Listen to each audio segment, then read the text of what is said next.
if you're promoting your latest movie, you should say the latest one. Correct.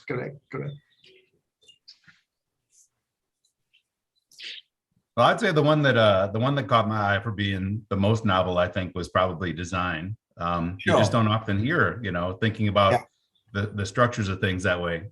So going through that, and especially I got jotted down a number of references you made in that too, of other things I got to pick up and read. Yes, I think it's 5:35. So with your permission, Dr. Forbes, who is the star of today's evening, can we begin? Yeah, sure, please. So over to you, Bhavana. Yeah, am I audible, Manish? Yeah, please go ahead. Namaskar, and a very good evening to all participants joining us from Delhi NCR and various parts of India and the globe for our flagship program, TIF Book Track, with the world's eminent authors. And today, we are deeply privileged to have one on The Struggle and the Promise by Dr. Naushad Forbes, former CII president and co-chairman of Forbes Marshall, India's leading steam engineering and control instrumentation firm. I'm Bhavana Songaria-Dabhade, President of the Indian Futures. I take this opportunity to welcome you all on behalf of the Indian Futures. I cannot but begin by hoping you all and your loved ones are safe and healthy.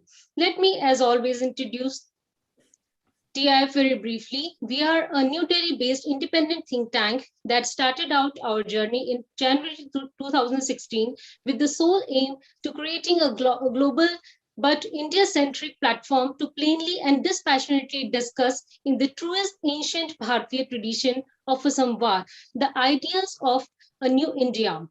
We at the Indian Futures seek to go beyond the headlines of the day and have an honest, deep conversation amongst the thinking community in India and abroad. We are extremely proud to have recently hosted some of India's and world's finest minds from government, politics, academia, diplomacy, and culture. Shri Suresh Prabhuji, former cabinet minister, Shri Devendra Fadnavis ji, former CM of Maharashtra, Shri Muralidharan, Minister of State MEA, Dr. Vinay Sahasrabudhe, President ICCR, Dr. Rajiv Kumar, Vice Chairman NITI Aayog, who joins us again today, and top diplomats, bureaucrats, intellectuals, academicians, and professionals from India and top global capitals have addressed us earlier. Before I hand over to Dr. Manish for an introduction to today's session, let me remind you all, follow us on FB, Twitter, Instagram, and YouTube at Indian Futures. And feel free to share today's program with hashtag TIF Book Track. Thanks again to all joining us here on Zoom and many others on our YouTube channel, where we are already live streaming this program. Over to you, Dr. Manish. Thanks, Bhavana. I hope I'm audible. Yes, because this is what you have to get right.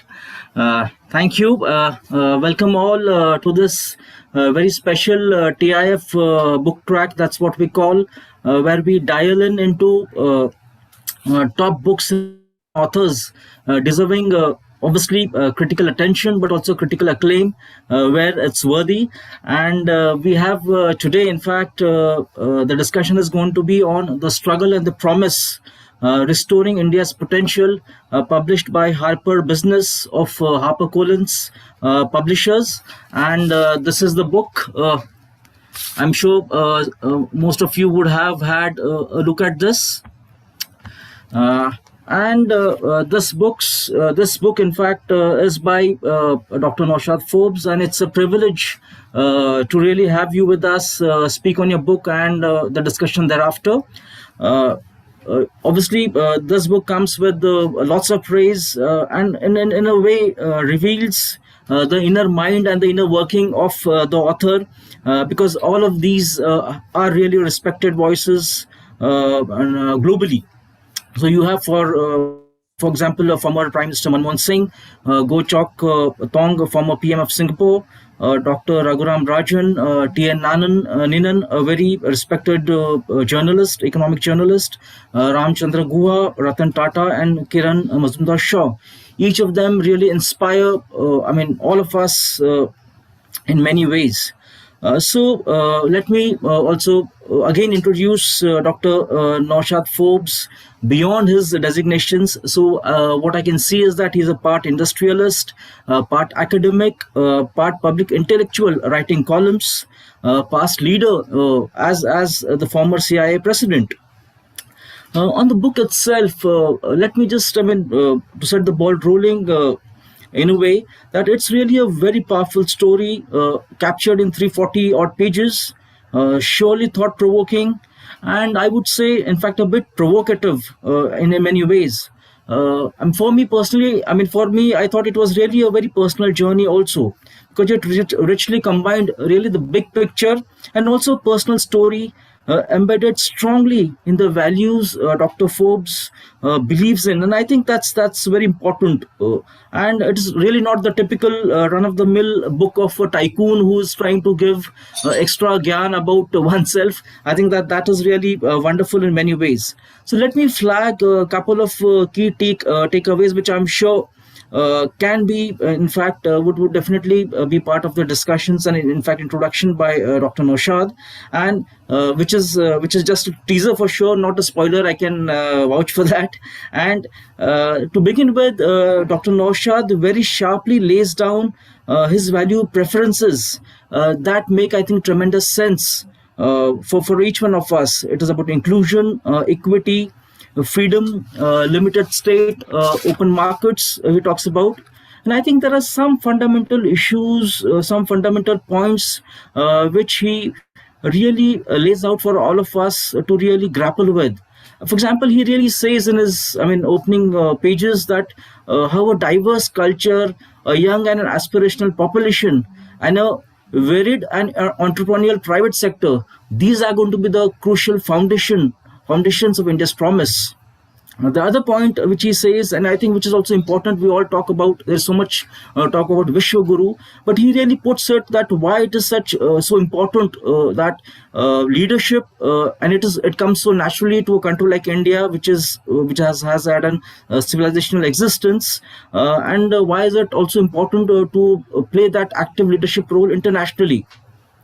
The most important point, I think, which he really puts in his book is about getting the balance right between the industry on one side, you have the government institutions or the institutions on one side, and the policy making. So, and I think getting that balance right, according to Dr. Naushad Forbes, is really the key to this whole promise and the struggle, and importantly, the role of leadership. For an academic, I think it really is important that he really brings in lots of footnotes. Those are very explanatory, references, tables. And I think it's really a delight for academics like us. And in fact, all of us, the speakers, would really appreciate that so much. And it really opens up, all those references are also, really open up to the training of, in fact, Dr. Forbes in many ways for us. But I think the last important point which he really highlights is really about the linkages to Indian culture. And I think that is, a very important point which he tells us that ultimately whatever the Indian problems are in diverse fields, but obviously talking about more about economy, those answers have to be found in Indian culture. And I think that is that Indian exceptionalism he talks about, which will take India towards achieving its own promise. So I think I'll stop here and hand over the floor to Dr. Naushad Forbes. Thank you again. It's such a privilege, such an honor to have really a global personality like you coming and speaking to us. It's truly an honor. So over to you. The virtual floor is all yours. Thank you, Manish. Thank you very much for that very warm and kind introduction. This is a personal book. It does reflect my own personal values to a very large extent, and I'm very glad that came through very clearly in your reading of the book. And I also like to start by thanking Rajiv, Rick, Ajit for joining this evening. It's a real pleasure to see you all, and I only wish it were physically instead of virtually. I'd like to speak very briefly about a few themes that run through the book. The first, obviously, is that India is a country of great promise and that the world wants India to succeed. And this has come across in repeated forums, and I talk about many of them in the book. The United States Trade Representative, gives us, when we were on a CI delegation to Washington, he gave us, he was somewhat irritated with us at that time because we just blocked an agreement at the WTO. And what came across was that he was half irritated with us and half really wanted India to succeed. That just came across in his words. And there was this sort of conflicted communication that was going on. And this was true also in messages that we received when we took CI delegations to Sri Lanka or Iran or Bangladesh or Vietnam or Indonesia. There was always this powerful message that came across that India was not only welcome, but actively desired. Indian industry was not only welcome, but actively desired. We were seen as a benign presence. And I think that is an asset that we can really build off. An underlying principle is also, I think, very strong in my book, which is that India is a long-term play. And when I'm talking to, for example, investors somewhere or something about India and the opportunities in India, my answer is always, look, if you're coming to India for a short-term return, don't come. If you're coming to India for the long run, come, because that's what it takes. It takes that long-term commitment. But if you're long-term committed to India, you will benefit from that commitment many, many times over in the long run. So I'm going to cover three key changes that I ask for in this book. First, that while I expect a lot from policy, I expect even more from industry. And I'll talk about that a bit. Second, that exactly as you pointed out, Manish, it's very important that we get the balance right between industry, institutions, and policy, keeping our culture in mind. And third, that the quality of our democracy matters. The norms of being a liberal democracy are important for us to succeed in the long run. So let me start with my demands of industry. So I do have demands of policy and the state and of institutions, but I have even more demands for industry. First, and this boils down, my demands for industry boil down to 4 I's, if you like. First, that industry should be more inclusive. Inclusive in terms of growth, in terms of investing CSR, in particular in education outcomes, consistent with the new education policy and what it asks for in terms of a focus at the schooling level on second standard outcomes. Second, in terms of being more international, of Indian industry being open to the world in India and in terms of investing overseas. That includes having an approach to trade that is open, where we should actually, as Indian industry, be welcoming trade, be welcoming imports as the best way of disciplining ourselves so that we can learn to be truly competitive at home, such that we can then succeed and compete with the world's best overseas. Third, to be more innovative. This is sort of my academic field. It comes across in I think, probably the most academic chapter or 2 in the book. But I believe very strongly in the need for innovation to start with Indian industry. Yes, there's a significant role for the state, but first and foremost, start with Indian industry. And Indian industry needs to substantially scale its investment in in-house R&D from what we currently invest, which is 0.3% of GDP in in-house R&D. We need to scale it by a factor of 5 to 1.5%, which is the global average, and also what China invests in in-house R&D.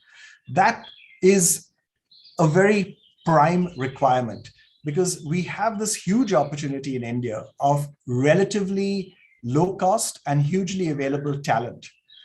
That talent that is available is an opportunity to build strong proprietary technology positions in industry across sectors built around R&D and built around proprietary technology.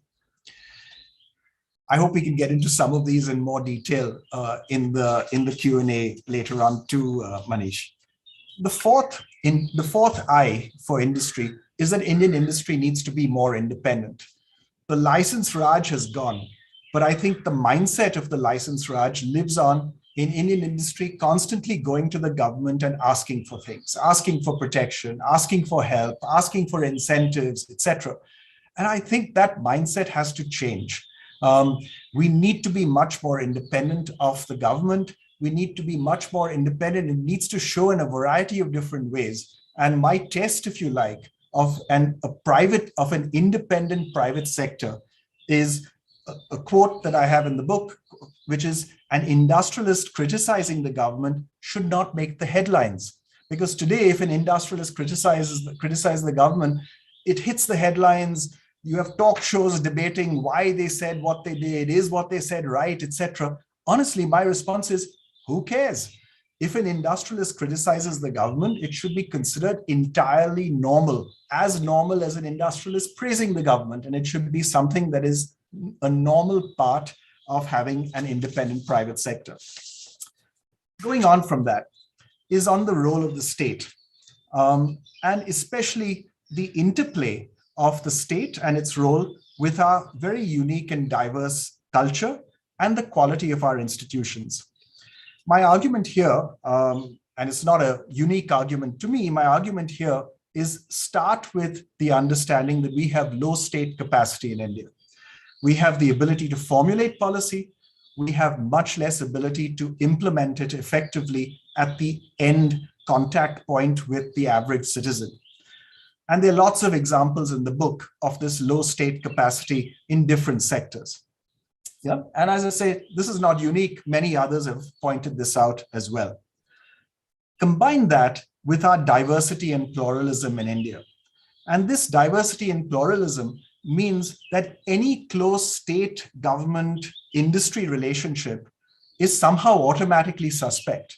I mean, all of the criticism that we hear today, about the two A's and the government and their closeness to the government and so on, all of this is a reflection of any close government industry relationship being automatically suspect in such a diverse country. By the way, the US is no different. If you keep hearing about a particular industrialist or company or something like that and its closeness to the government, it's suspicious automatically. So we're very similar in that regard. When these two combine together, low state capacity plus a suspicion for a close industry-state relationship, then it seems to me that adds up to saying that the role of the state is essential, but it has to be a very limited role. The state needs to do only those things that only it must do. And everything else should be left to the private sector, should be left to NGOs, and where the state's role is to enable rather than to do or to decide itself.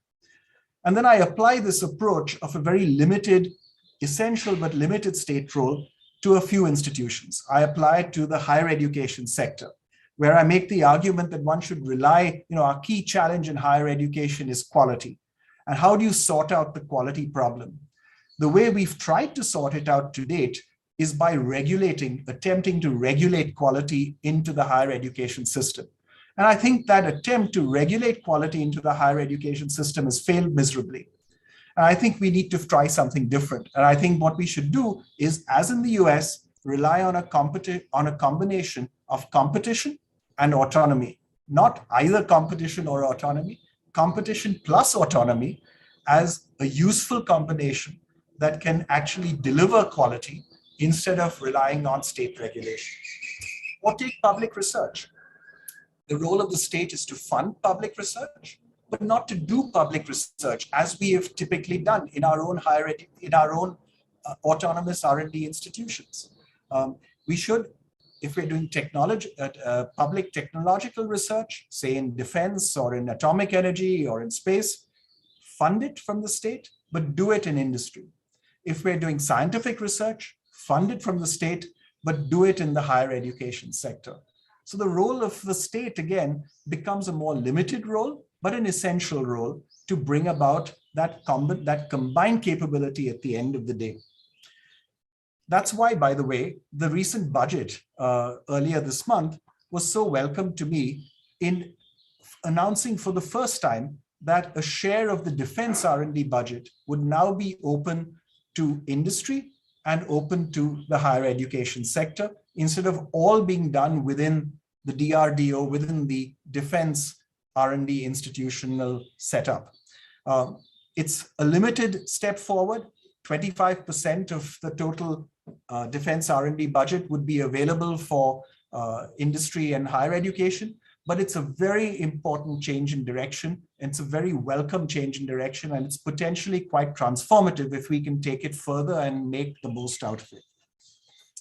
By the way, that's also my problem with the production-linked incentive scheme. I think we're relying there on bureaucrats to make the call of which sector industry needs to go into, which is worth doing more, which is worth establishing supply chains in. We've not demonstrated our capability to really administer such schemes well in the past. There's always a first time. I'm hopeful that we will see better results this time round, but I'm concerned because it's running against what our experience has actually been. Finally, my last point, the quality of our democracy matters. The norms of democracy, behaving in a manner which is authentic, which is humble, which is nuanced, these are the words. Some of these are personal preferences. And I'm very clear, and I don't have any problem with stating that they are personal preferences. Some of them, I think, are essential elements of being a good, functioning, liberal democracy. And I don't expect perfection from the state, from how it operates. I do expect honesty. And I think an essential aspect of honesty is dissent. That if one disagrees with something that's being done, one should feel free to express that dissent. And in the chapter on culture, which, as someone asked me earlier, is my favorite chapter, I talk about a book by the social scientist Albert Hirschman, Exit, Voice and Loyalty. It's one of my favorite books.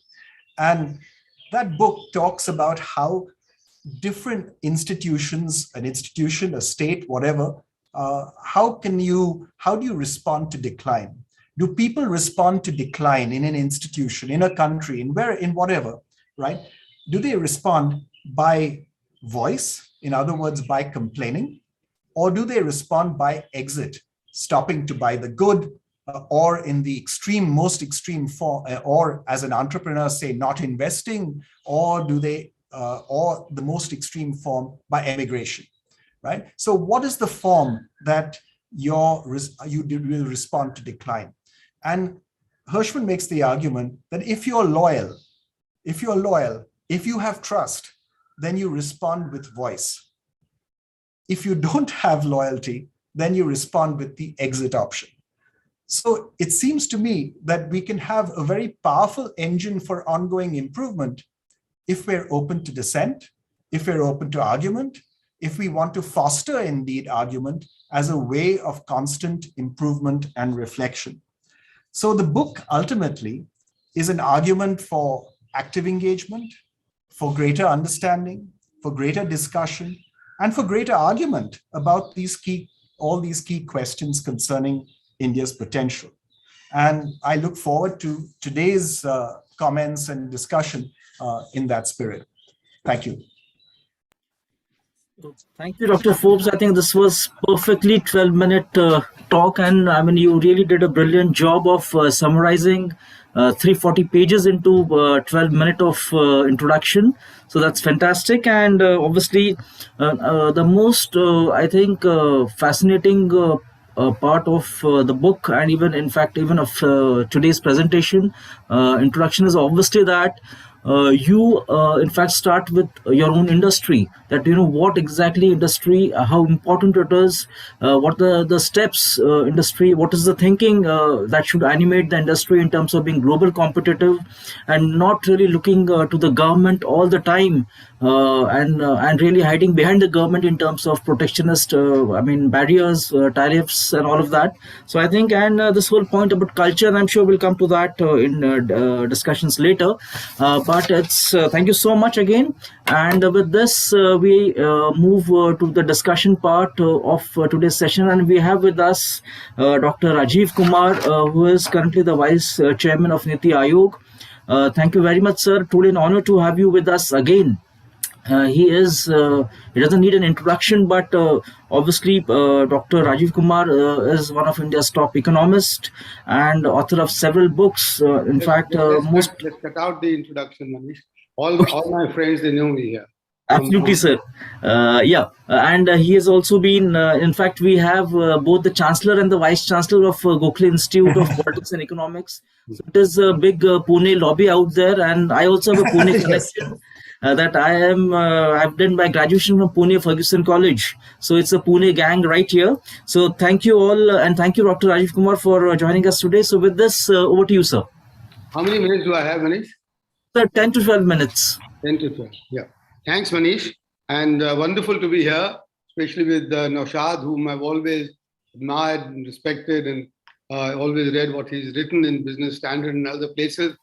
And see him as one of the few who combine academics and commerce so seamlessly and so gracefully, actually. So wonderful to be here, and then to be taking part in this panel discussion, and then to see Ajit, and welcome to the Pune gang, Ajit, and to have been joining here. Naushad was also on the board for the Gokhale Institute, and Rick, long time no see, Rick. So wonderful. Thank you to see you. In this capacity. I don't know Aditya, but hello and everybody. So it's and thanks, Naushad, for that wonderful summary that you have given. And and as I said, it's always a pleasure to read what you've written, because you write it with the dual perspective of an academic and an industrialist. So it's always nice to see that.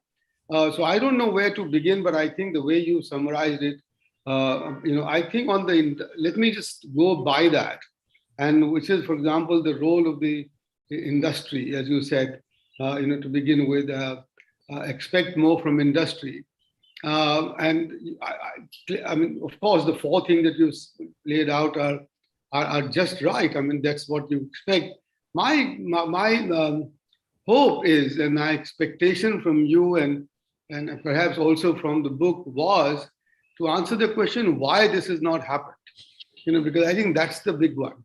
It's a very good description. You've done extremely well to do so, and so on, and you've raised these issues. But the fact is that why is it that Indian industry contributes only 37% of the R&D budget in India, while in every other country it's a much larger, as you point out yourself. I mean, as you yourself point out. So I think the why is very important, and I think we need in this country a very thorough discussion of this, because and as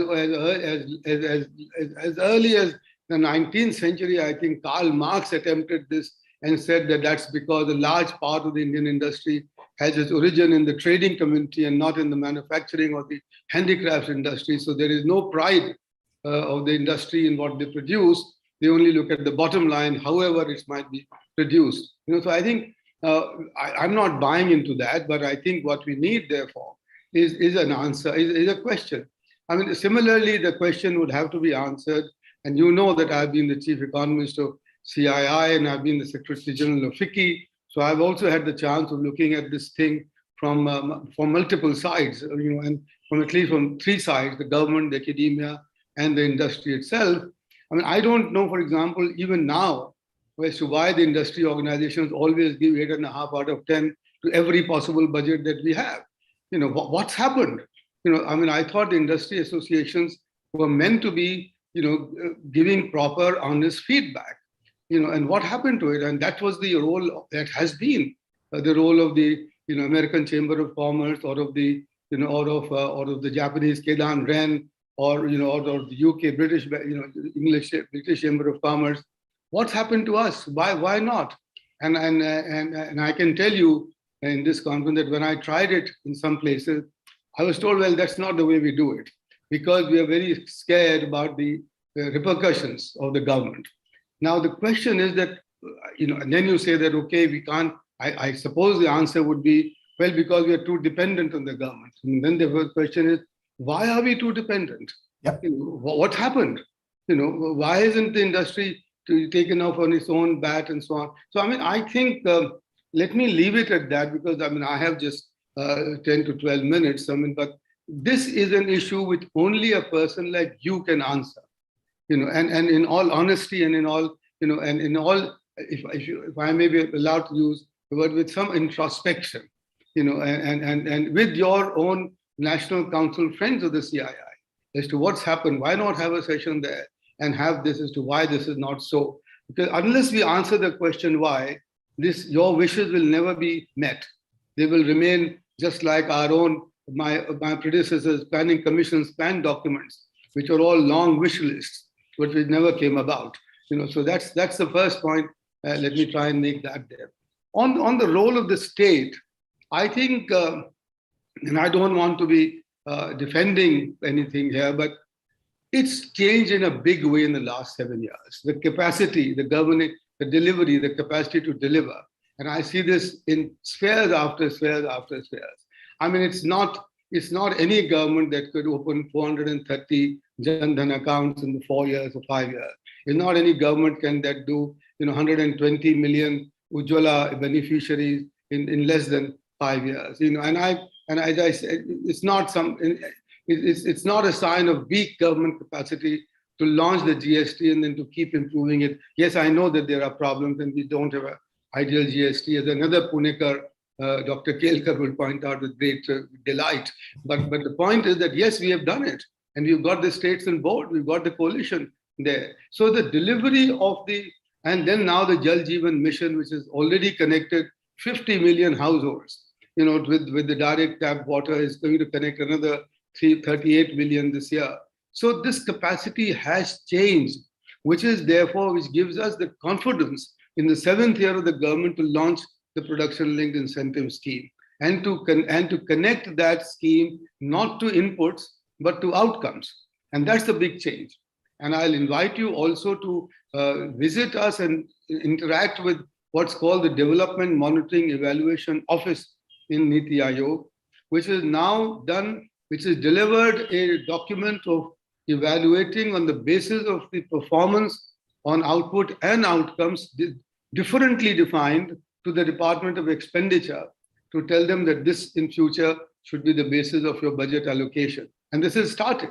Every ministry now comes to the NITI Aayog on predetermined targets that they have announced, and then tell us as to why have these targets either been achieved or not achieved, and what else can be done, and how can the 337 centrally sponsored schemes be run better, etc. So now, and that's happening. That's working, and therefore, the earlier format of the Independent Evaluation Office in the Planning Commission, etc., they hadn't worked. But the DMEO, headed by my colleague, Dr. Shekhar Bonu, who had about 12 years or 14 years of experience in the ADB, has now delivered. So this is what gives us the confidence that we can do the PLI.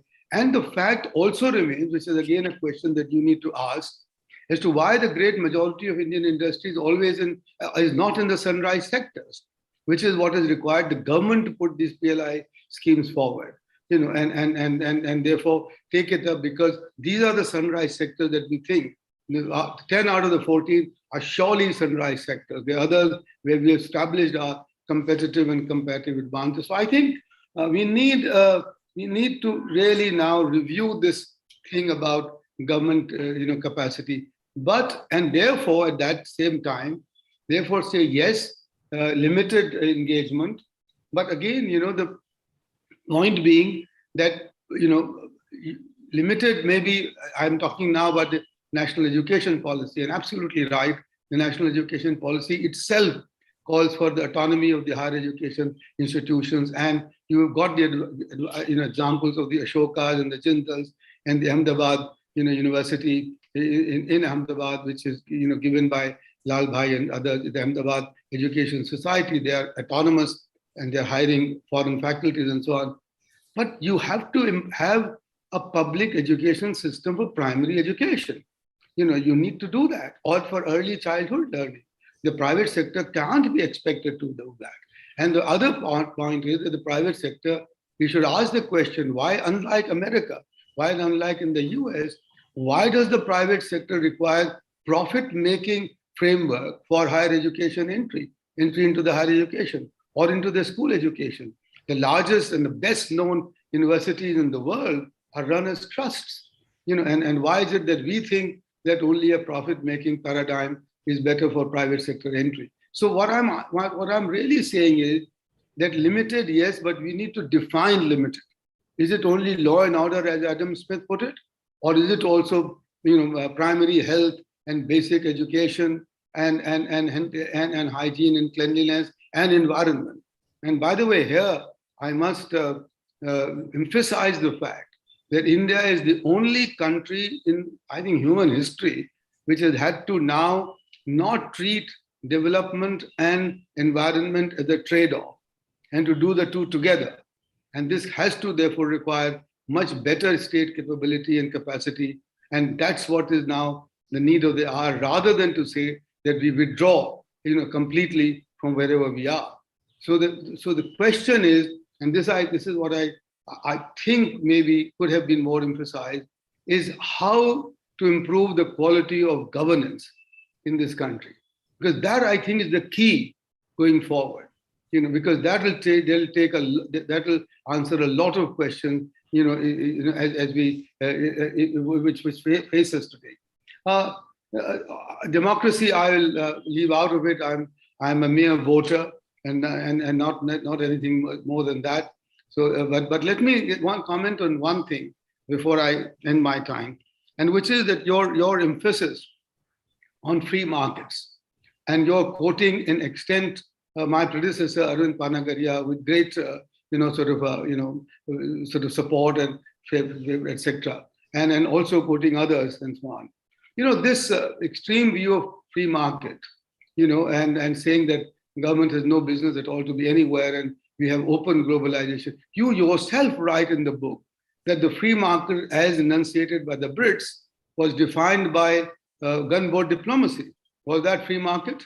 When they forced the Chinese to buy the opium to be able to and sell them and pay for it only in silver?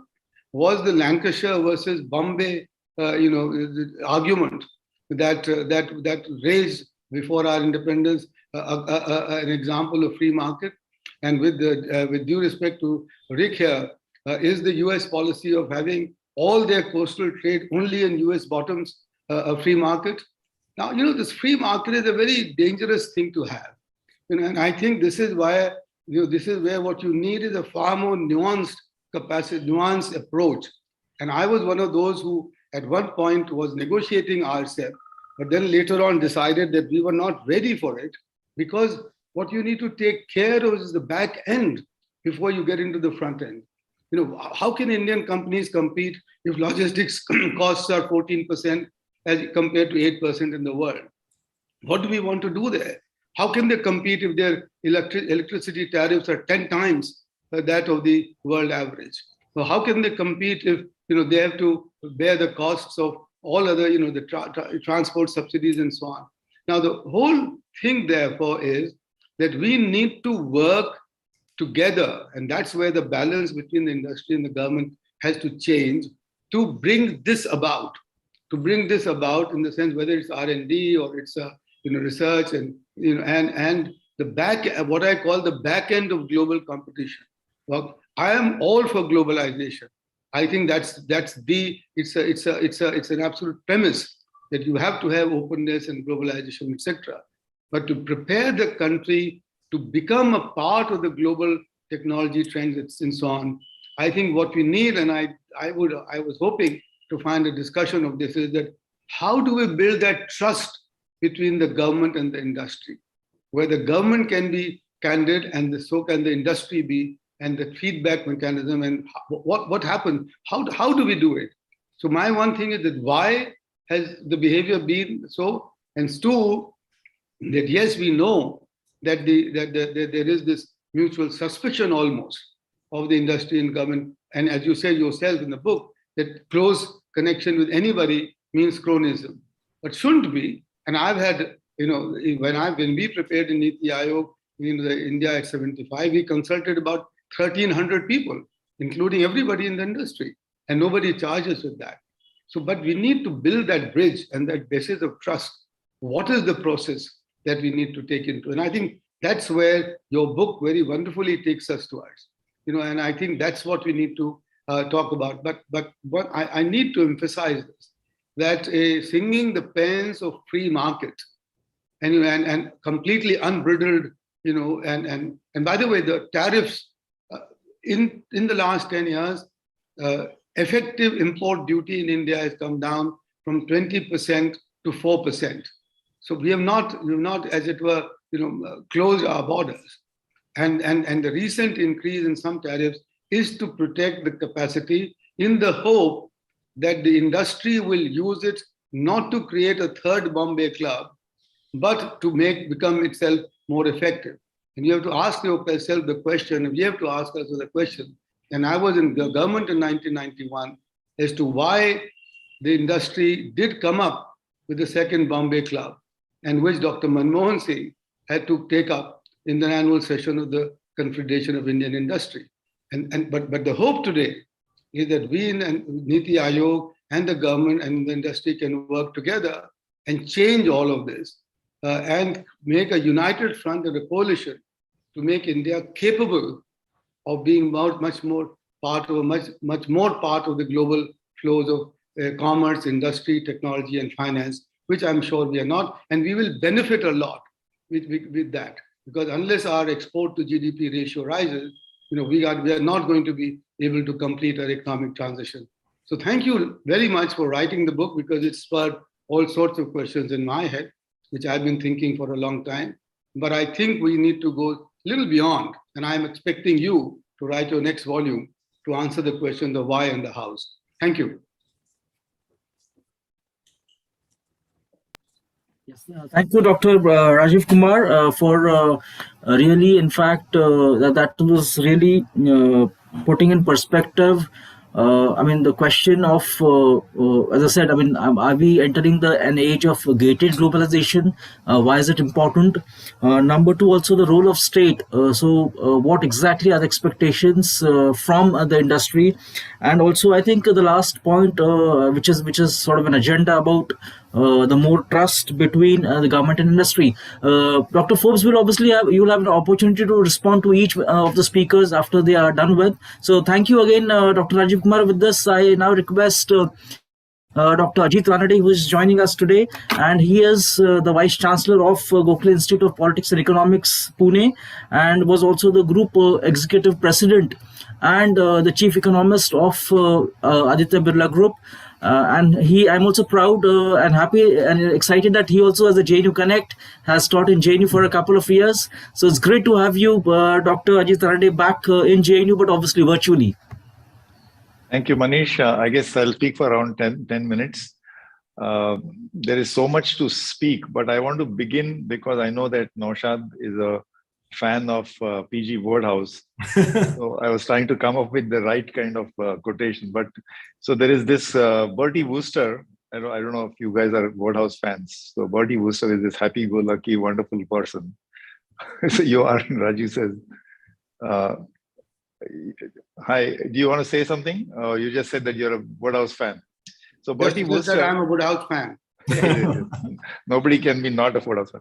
So Bertie Wooster says to his butler Jeeves, who's like got an IQ of 500, "Good Lord Jeeves, is there anything you don't know?"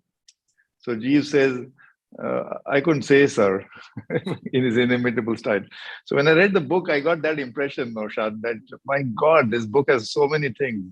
The funny thing is I should feel envious as a fellow academic and sort of wannabe author. He's done such a wonderful book. But all I can feel is feel proud that Naushad is a good friend. I just feel proud of this book. Thank you for sending me I would have insisted on an autographed copy, but I got that. Thank you very much. The book is a very high protein diet.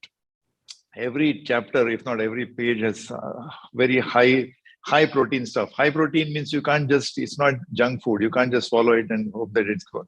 So to digest it, you got to chew on it. It's difficult. It's nutritious, but so there's no way I'm going to summarize the book. And there is no way I can, tell you which is my favorite chapter. I think it's a wonderfully well-written book. But despite being high protein, it's an easy read. So actually, you can just read it in an afternoon if you spend the time. I'm still looking forward to an audible version because I'd like to listen to it in Naushad's own voice. I'm going to take up some of the themes that Dr. Rajiv Kumar mentioned. And because I think those are the critical things. So it's very easy to say things about India which are one-liners, and some of them are famous quips. I'm sure Rick has heard them many times. So I'm tempted to impose some of them on you. The famous one being Joan Robinson. I think she actually said it. It's been repeated so often that it's become a historical fact. But I've not met anyone who actually was there. But she said anything that you say about India is true, and the opposite is also true. So India is very difficult to generalize. It's such a complex and diverse continental-sized country. Remember, when we say country, it's only 75 years old. And my favorite way of describing this is that when India became independent in 1947, I think the United Nations had about 70 odd members, 7 maybe. Today, United Nations have about 240 or 250 members. It's not as if the real estate has increased. I know we have some real estate magicians in India, but there's no way they can increase the real estate on Mother Earth. So what happened is actually countries broke up. The fact is that a lot of countries broke up, including the USSR, broke up into 10 components. Even our own twin born at the same time, Pakistan, broke up into 2. As recently as 2019, I think, or 18, a country called Sudan broke up into 2.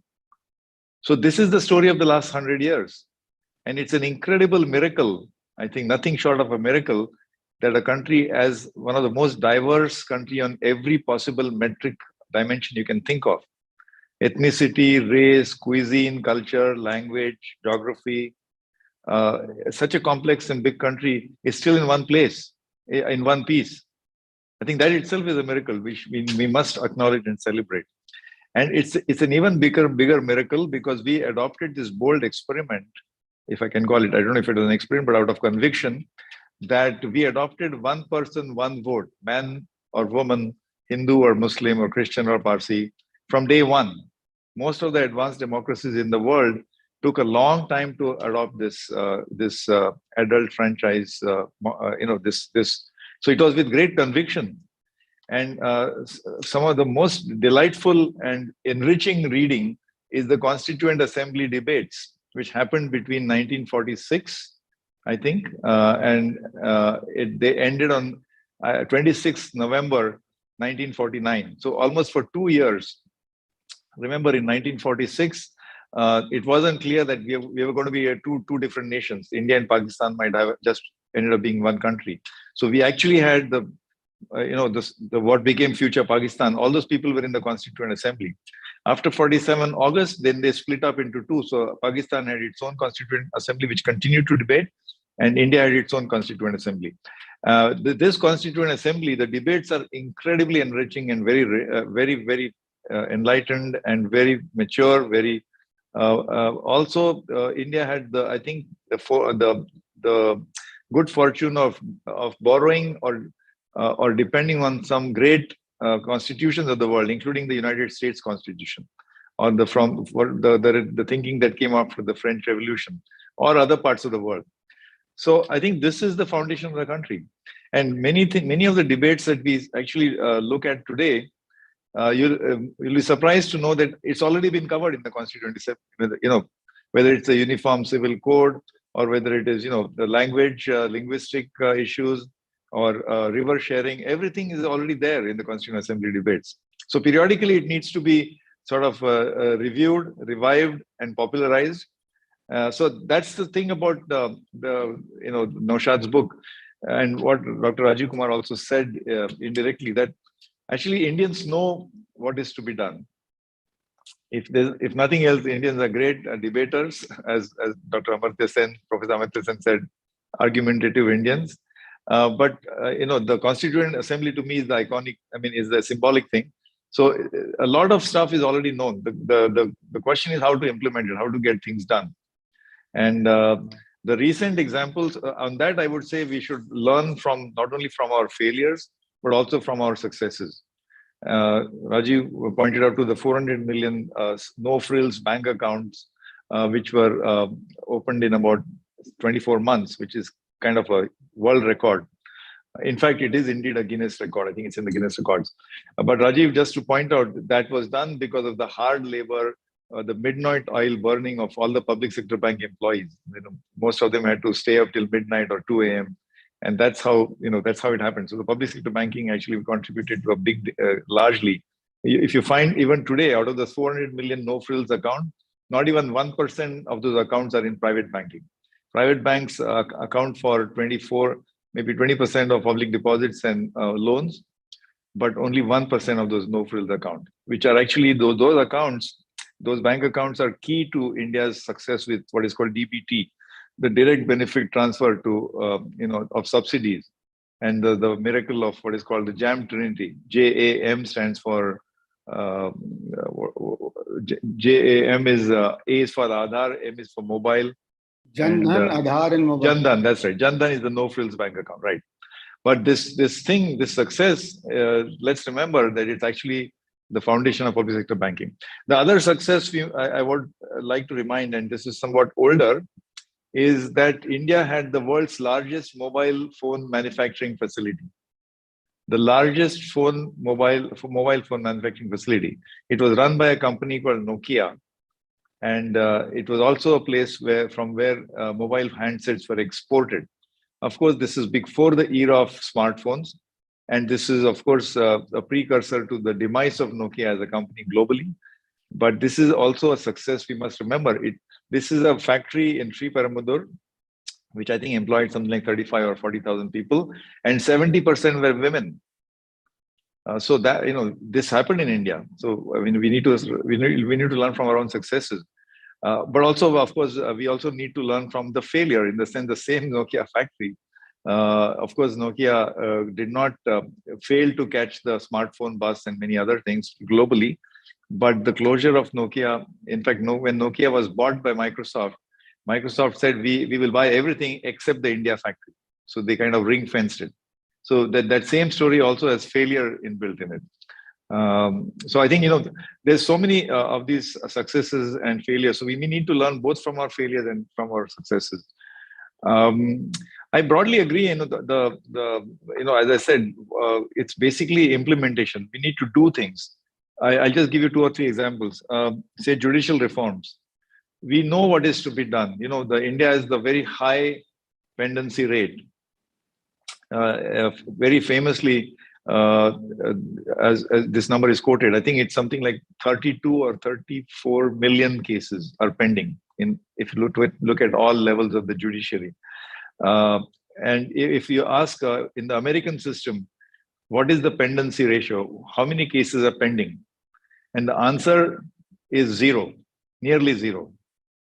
So what is the difference? Why is it that the pendency ratio can be 0 in a country which is much more litigious, if I can say so? It's much more litigious than India.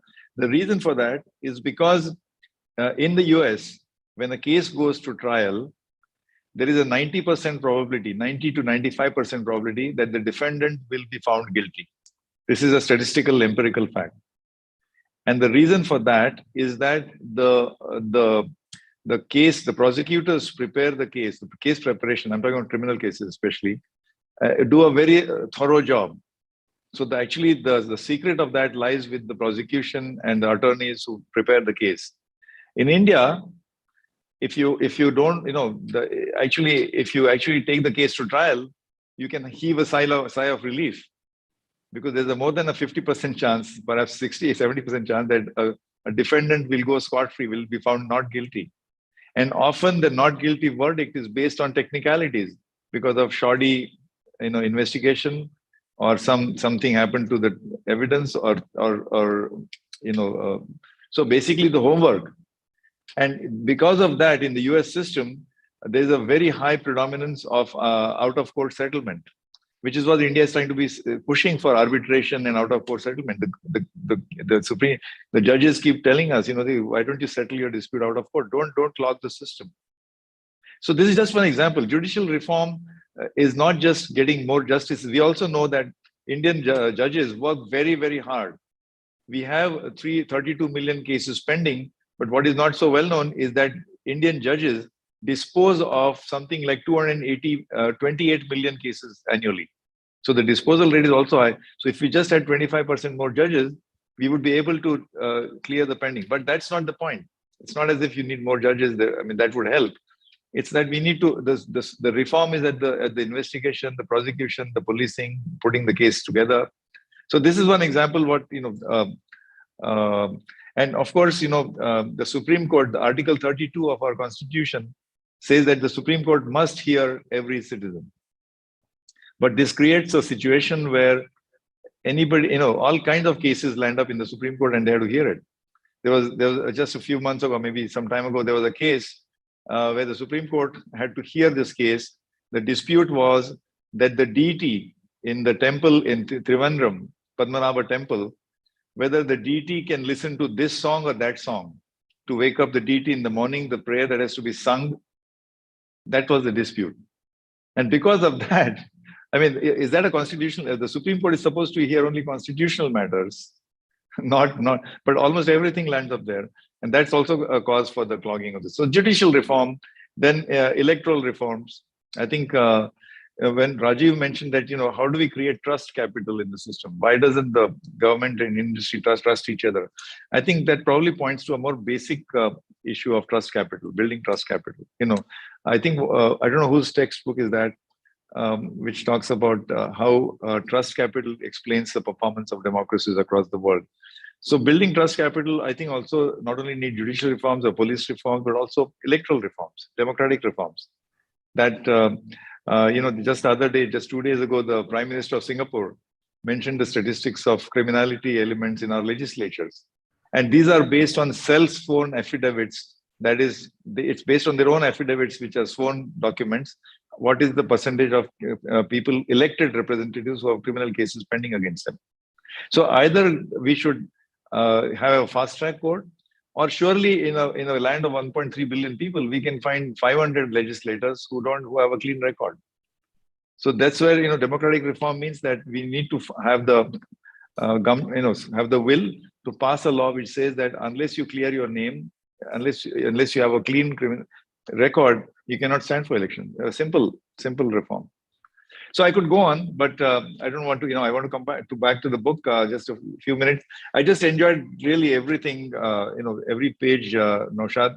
But I want to read out, if with your permission, a few excerpts. This is on page 163, where you write. And by the way, I'm very happy that it's a very personal. I'm sure you've written some other books, but you've injected so much personal element in it. It was a real delight. So you talk about a course which you took with Jim Adams. So sorry, not Jim Adams was your thesis PhD advisor, but you say I had to hide my taking the course from my advisor Jim Adams. You took some course on history of 19th century France, and you took it with Gordon, right? And you say that I having promised my parents that I would eventually finish my PhD. I had this strange notion that that whether you would graduate or not, I could not offer glaring proof by straying, by getting grades, especially good grades, in a course in French history. And then you say a lecture in this course was on the 19th century French professor and politician Jean Jaurès, a figure not only I but the entire class had never heard of. By the end of the lecture, when Jaurès was assassinated, the entire class of hard-bitten Stanford undergraduates and graduates were in tears, crying for the loss of someone who died 70 years ago, whom we had never heard of before, in a country 8,000 kilometers away. That is the power of education. What a fantastic story. And a good teacher can make such a big difference. Good it's, education is not ultimately about colleges and curricula, it's about teachers. I think that is one area where India needs to really, what we have is a huge shortage of good teachers. And perhaps it's related to various things like acknowledgement of their effort, their role, their contribution to society, their role in building human capital. But this example, imagine, course in 19th century France, French history, the lecture is so powerful that it brings people to tears. I'm going to stop here because I'm just going to wax more and more romantic and eloquent, but I'm happy to come back into the conversation. Thank you, Naushad, again. Thank you once again, and Manish for organizing this session. Thank you. Thank you, Dr. Ranade, and for this brilliant remarks on the book and generally about the session. So over to Rick without any further ado. And Rick is the senior, Richard Rossow is the senior advisor and the Wadhwani chair in US India Policy Studies at the CSIS, Washington, D.C. Over to you, Rick. Great. Thanks, Manish, Bhavana, and the Indian Futures for having me back and sharing a panel with three of my great mentors and friends, Rajiv, Naushad, and Ajit. It's so nice to see everybody again, hopefully in person before long. So Naushad's book, The Struggle and the Promise, really kind of speaks to me. Somebody who spent time in the private sector before moving into the policy realm, although certainly not in the private sector at Naushad's level, but at a much smaller level. But translating the work that he sees in the private sector into work that's relevant in policy is on one hand, it gives you great, rich experiences to do that. On the other hand, it can be sometimes extremely difficult to see the meta on what's around you while you're running a business, a little bit like a fish kind of discovering and describing water. It makes such a great case, as others have mentioned, for what's going wrong in India and a vision for what fixes look like. And I think, I look at this book as really kind of an action plan, as previous speakers have mentioned as well, connecting these two things, the issues that we see now that need to be corrected and what a final product would look like to, I think, improve people's lives so dramatically. The business environment and so many other factions, I think, is really what the call to arms is. As I read it too, I read it not so much as a business plan, but almost as an art, which the beauty is in the eye of the beholder. This is not simply an agenda for New Delhi. As a lot of you know, my main focus is on state level policy in India and engagement with states. I spend my time in state capitals. When I'm in India, you're way more likely to find me in Agartala, Bhubaneswar, Patna, as much as you are in Delhi and Mumbai. And I think sometimes, the lessons that Naushad has in this, in Delhi, it's a bit of a crowded field for ideas. And I think to some extent too, when we talk about, big reforms and changes, there's some level of diminishing returns because after almost 30 years of reforms, less of the agenda, I think, for getting things right too, is controlled by Delhi. And that level, it's not that states are more powerful than they were before, but the relative power is starting to grow as Delhi does, continue to take its hands off the till to some extent. Naushad touches on center state for some extent. And I think as I was reading the lessons of this book, for me, it was just popping left, right, and center on how those can and need to be translated into states' work. I'll echo something that Rajiv said too, hoping that Naushad jumps on a second book soon, because frankly, the concrete engagement that he had with other business leaders, with government in Delhi, really painted the picture more vividly for me than a lot of these kind of books that I'd seen in the past. And I know he probably has a deep well as well of those similar experiences engaging state governments, which I think for a lot of us still remains relatively opaque compared to what we see from New Delhi. I think the messaging to states would be remarkably similar, but also in engaging states on a lot of the lessons Naushad has in this book, it'll be relatively novel. In Delhi, you've got a lot of allies that I think feel very similarly to Naushad and a lot of these issues you brought up, whether you're talking to government or inside think tanks, trade bodies like CI and FICCI, universities, and more. The policy influences that you see in state capitals across India are much, much less developed and robust than you find in New Delhi. Local chambers, who I engage with a lot of times are fighting for the couple of issues that a few of their board members need, not a wider agenda for the most part. Local think tanks study gaps in rural development, they study global issues, but you see less concentrated attention on governance issues, even in their own states, I find. And even the local offices at the larger chambers tend to be encumbered with organizing events and trade shows and things. and not so much on, I think the kind of clear-eyed agenda that Naushad has laid out in his book. I'm sure that more than a few employees of CI and FICCI would appreciate me raising this, the encumbrance of organizing meetings and trade shows, rather than engaging on high-level policy ideas with state capitals where they're located.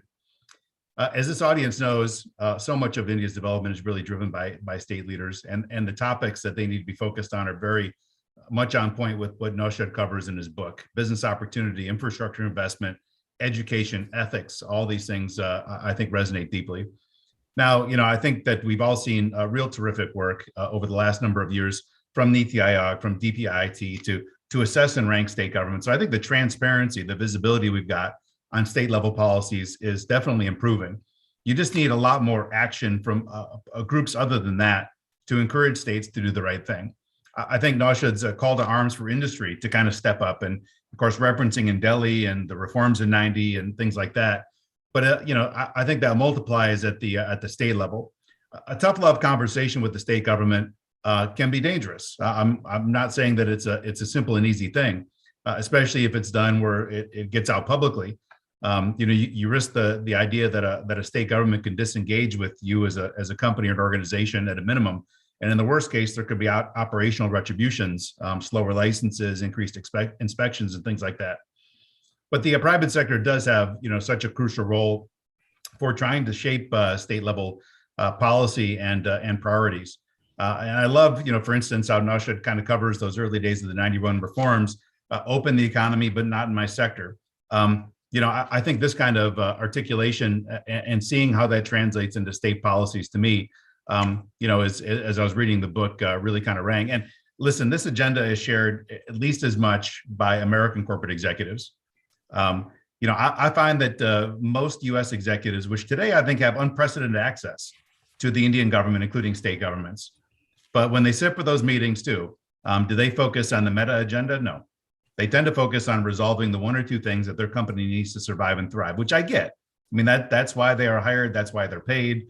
But at the same time, spending a few minutes when you've got these private interactions and focused on big ideas, I think international executives too have a much larger role to play. Resolving small disputes they themselves face has left open this gaping wound that we have in US-India commercial relations, where the two capitals are really beating each other up on commercial policies over the last number of years. And I think the private sector has a bigger opportunity to play in resolving that. And so far, a lot of time that's spent just trying to resolve the micro issues. So I know we're running a little bit late. Let me just say, Naushad, congratulations. The competition for ideas in this space is crowded, but your work really stands out. Some ideas you've got in this, we know, but you gave them new life by using experiences that most people that are outside corporate circles would never have access to. Some ideas are quite novel, as we were referencing beforehand, your section, for instance, on design. I hadn't seen anything that handles that topic in quite the same way. And I've got a much longer reading list now, too, of a lot of the other sources that you mentioned in that chapter there. And I think the ideas you brought up in this book, certainly they've got to resonate in Delhi, they got to resonate in New York and Chicago, but they've also got to be traveled and conveyed for India's state capital as well, which I think is far less developed. So congratulations again, Naushad, and thanks to Indian Futures. Thanks, Rick, again for that brilliant, remarks from the book. With this, we now, since we're running short of time, let's have the last word from Dr. Naushad Forbes, obviously as briefly as possible. But let me chip in with also one of the quotes which I liked in his book was by Devesh Kapoor and Pratap Bhanu Mehta. And I quote them, which he has quoted in his book, Half-Baked Socialism, quote, has given way to half-baked capitalism. So, Doctor, over to you, Dr. Forbes. Thank you, Manish. And thank you very much, Rajiv, Ajit, and Rick for your comments. I think the comments were very rich, and I think we could actually have a very long and detailed discussion on them, but I know we don't have the time for them. So I'll be very brief. First, on many of the questions that Rajiv asked, I mean, I agree with Rajiv that another book is due, but I'm not offering to write it anytime soon, but maybe at some point in time. But some of the questions are answered, I think, or at least I've tried to answer them in the book. I have tried to answer the question of why Indian companies do not invest more in R&D when the case for it is so strong and clear. I do try and answer the question of how we build trust between government and industry and the way in which that can happen step by step in the book. And I do define limited, actually following Vijay Kelkar and Ajay Shah's book, which talks about what a state with limited capacity should do. I think Ajit's comments on the criminal justice system and the ratio of cases that actually do not get handled either speedily or do not lead to a conviction is a reflection of that same state capacity point. And there's a really good new book by a data journalist named S. Rukmini. I think it's called Whole Data and Half Truths. And it has a lot of really useful data in it where she goes through and talks about different subjects. And I really commend that book because that talks about both older data and a lot of current data as well. And it talks about the criminal justice system actually in dealing with some particularly violent crimes and why we end up with such a low conviction rate. And the need for the state to focus in that area. And I would come back to that and make the case again that when we've sorted and really are doing a good job with criminal justice, with the police system, with the tax system, with financial regulation, with public health, and with public education, then the state should have a more ambitious role. But first, on those 6 areas, we need to be doing a really good job. So that I would come back to that argument in favor of limited focus by the state until such time as we build that capacity and are able to go further. Rick, thank you very much for your comment on the states. I think that's a very important comment. I did not deal explicitly. I dealt a little bit with union-state relations, but I did not deal with the question of how you build state capacity and the kinds of areas that one needs to, what are the kinds of things one needs to do. It's not an area of expertise for me at all, but it's, I think, a critical area, and it's actually one of the major development, both challenges and opportunities that we have as a country going forward. So I think it's a very important area. Whether I'm the one who works on it or whether others do, I think someone must, because it's ultimately the future of our states is going to be the future of India. So I think I fully appreciate that point. Lastly, I really want this to be a prompt for discussion. So I'm delighted with the questions that Rajiv asked, because the questions that he asked are exactly the questions that we should all be engaging with. And we should be arguing about those points in the spirit of listening, as has been so wonderfully demonstrated, I think, today in this evening's program. So Manish, thank you for organizing it. And I hope that we can use this as a way of having a continuing dialogue on these kinds of big, important questions, because the questions around, why does Indian industry not invest more in R&D? What is the role of design and in designing really good public spaces? What is the right way of union and states dealing one with the other and dealing with a pandemic, our public health response? What is the role that in a very diverse culture like India, how can that diversity actually be a strength? These are all wonderful questions. And these are questions that, I've given my answers to these questions in the book, but I make no claim that they are the answers. I am simply saying, these are my answers. And I want them to be a prompt for discussion, a prompt for debate. And I think if we have that discussion and debate in the same spirit of hearing each other and really trying to get at the depth of an issue, I think we will arrive then at those right answers for India. And it's important that we do. Thank you. Well, thank you so much, Dr. Forbes, for this wonderful, session today. And I think there are really some key takeaways for all of us here. So obviously the question about, one is the domain of the industry-government relations, where in fact all stakeholders, that it is so important to have trust. Also this public-private partnership, I think that is really the way ahead, which in fact Dr. Rajiv Kumar also talked about.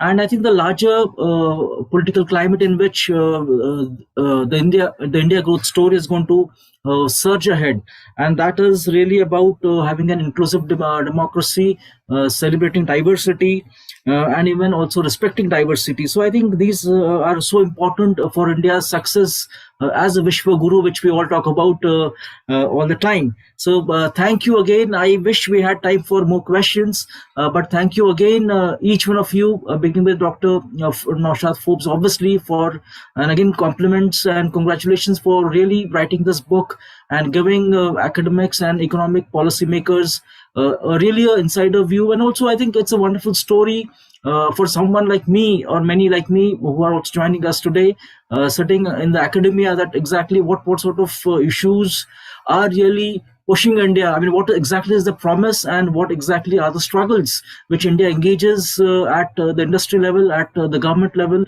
So thanks again for writing this wonderful book.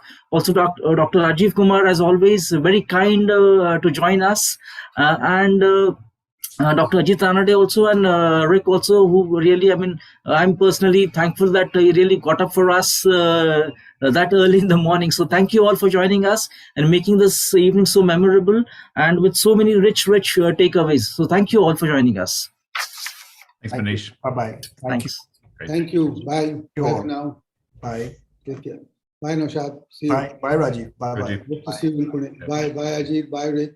We already have people egging for Dr. Forbes' next book. That also includes the CIA diary. That I think would be explosive material.